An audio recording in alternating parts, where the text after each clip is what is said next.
ukendt kyst. Det sydlige, allersydligste Djursland ud mod Kattegat nede i Molslandet over for øen Hjelm. Fiskevand og svømmedykkevand. Hvordan er det mon at dykke her? Altså, hvis det er ukendt, så er et godt tip, det er at tage en sondering langt med kysten, inden man beslutter sig, hvor man vil satse på at fiske eller svømmedykke. Og i praksis, så er det en god idé at tage polaroid solbriller på, og så tage et kig ud over kysten, lure på den. Og det kan man mange steder på den her kyst, der ligger som sagt aller sydligst ud mod det strømrige Kattegat, så forventningerne er rimeligt pæne. Det skal man selvfølgelig passe på med, for der er så mange ting, der spiller ind på, om der er fisk eller ikke er fisk. Men de er pæne, fordi det er Djurslands østkyst, som strækker sig 50 km fra Gjerrild i nord og herned til Kobberhage og syd for Kobberhage mod syd, hvor det er notorisk godt fiskevand. Der bliver dybt tilpas hurtigt, og der er strømrigt og fint på bunden, og heller ikke overrendt på nogen måde. Så nu kigger jeg stille og roligt på vandet dernede, og det er specielt, jeg kan lide at lure efter personligt, det er, hvor er tankpartierne, hvor der er ren sandbund. Og et rigtig godt tip, både fiskemæssigt og dykkemæssigt, det er at forsøge at fiske i overgangen mellem sten eller mellem tang og sand. I hvert fald hvis man går efter fladfisk. Og hvis man går efter havret og sådan noget, så er det ind over tangområderne. Men kigge, og så på det grundlag beslutte, hvor man vil satse og starte med at fiske eller dykke.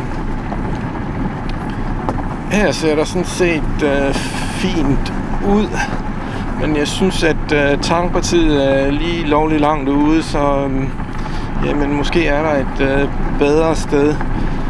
Og jeg ved ikke, hvor meget det betyder, om det er meget lidt tilgængeligt, men sådan en sommerdag her den 27. august vil jeg måske satse på et af de steder, der ikke er så tilgængelige. For sæt nu, der allerede lige havde været nogen ude en time eller to, inden jeg var her, så gider man jo ikke at fiske der. Så nu finder jeg det sted, jeg vælger ud på grundlag af den her indledende sondering med polaroidbriller. Fidusen ved polaroid solbriller, det er jo, at de fjerner reflekserne, så man kan se langt bedre, hvad der gemmer sig under havoverfladen. Jeg har så valgt et sted, hvor det ikke er alt for let at komme ned, ud fra den filosofi, at de andre fiskere og dykkere sikkert ikke lige er taget herned. Der er til gengæld nogle badegæster, og det man jo forventer med, der ikke er her på de djurslandske kyster, fordi der er så meget plads, så det er de sikkert også, at der ikke kommer sådan nogen som mig og filmer, så jeg går lidt til siden. Men altså bunden herude, synes jeg ser interessant ud. Der er en havstok med sten, så er der 7 meter sand, kommer der et veldefineret tangbælte, og så længere ude er der en overgang til sand igen, så det burde være godt, også fordi at det primære tangbælte er absolut inden for kasteafstand. Her satser vi på at tjekke, hvad der gemmer sig under havoverfladen med henblik på en kystfiske og en svømmedykke anmeldelse af dette potentielt rigtig fine sted. Der var fisk derude. Fint, man kunne kalde et opmuntrende dyk. Klart vand. Fornuftig dybde, når man skal kaste. Man kan kaste ud i tangen derude, som ser flot og fint ud. Nogle steder er det præget af stilstand, væksten ude i tangen midt på sommeren. Sikkert fordi det er lidt ildfattigt og for varmt. Ikke noget i den stil her. Skrubber så jeg derude. Det undrer mig ikke, at jeg ikke så nogen sletvarer før til allersidst i dykket. Der lå sådan en bramme af algeagtig tang hen over sandbunden, og der kørte jeg hånden ned i. Jeg ved ikke, hvor meget der kom med på billedet, men kun på 1,5 meter, der var der en lille sletvar, der svømmede op. Og jeg mærkede yderligere et eller andet fiskeliv på 1,5 meter hen over bunden. Så de har simpelthen ligget og puttet sig under de bræmmer af løs algeagtig tang, der lå hen over ren sandbund. Altså det var et dejligt dyk, et dejligt sted. Store sten, masser af havhabitat derude. Ikke på den her tid af døgnet, men tidlig morgen og sen aften, og i de lyse sommernætter også om natten, så kommer havørnen ind.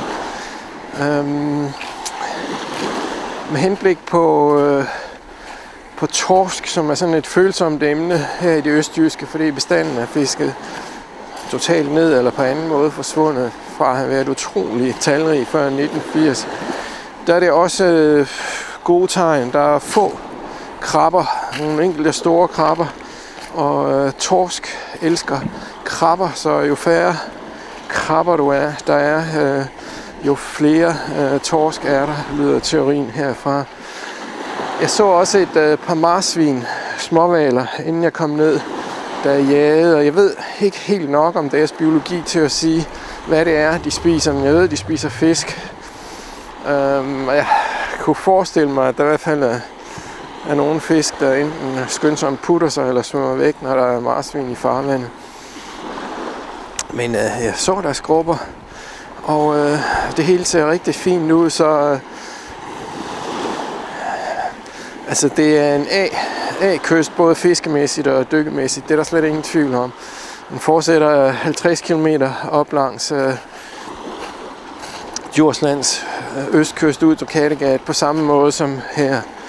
Og jamen det er A-vand alt sammen, strømrigt og godt fiskevand fra stranden. Undtagelser, hvor det ikke er, der er Grenaa Sandstrand, som er udmærket at dykke efter fladfiskfarm, som ikke duer til at kystfiske fra. Men ellers er det A-vand, og det er det her også. Det handler om, det er, om det er A-vand eller om det er A+-vand. Og altså de der A+'er, dem vil jeg gerne gemme til den tilfældighed, der hedder, at der også blev set tonsvis af fisk derude, og det gjorde jeg ikke. Altså, der var store havkarusser, der var små havkarusser, der var mange havkarusser, men de tæller jo ikke rigtig i spisefisk-regi, så 2 fine ager fiskemæssigt og svømmedykkemæssigt. Helt sikkert. Det aller sydligste Djursland, lidt sydligere end Kobberhage. Hvis man vender kameraet rundt, så har vi så Hjelm derovre, og ikke andet end et par kilometer ned ad kysten, der slutter Djursland, kan man sige, med den yderste tip, og så er det ned i Kattegat, ned mod Samsø og ned mod Fyn. Men et rigtigt anbefalelsesværdigt sted, det her.